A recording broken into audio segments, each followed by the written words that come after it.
I'm going to talk about ICE's one phone call rule. So, if you're picked up by ICE, sometimes they allow you to make a phone call using your own phone. Most don't.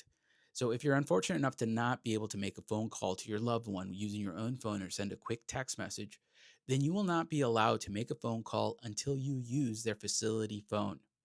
That phone is only free one time. You're allowed to make one phone call during your initial booking because of due process concerns.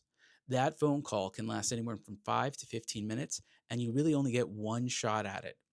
If you get a busy signal, they could mark that phone call as complete. If it's marked as complete, you won't get to do it again. Sometimes people at the detention facility will notice that you failed to make your phone call and they might allow you to redial, but it depends on them.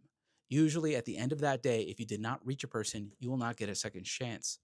Some facilities will allow you to do it the very next day, but once that's marked as complete, you won't get another shot at it. So if you get too many busy signals, if you manage to leave a voice message, that does count and will mark as complete. But really, constitutionally, you only get one phone call. Now, this was different during the COVID era.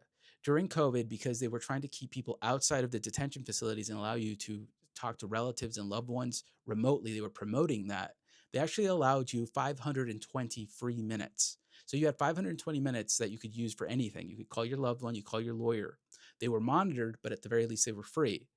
In August of 2024, after the COVID crisis ended, they suspended the policy in order to save the $10 million dollars that it required to pay those 520 minutes per detainee. So now we're back to the one phone call system.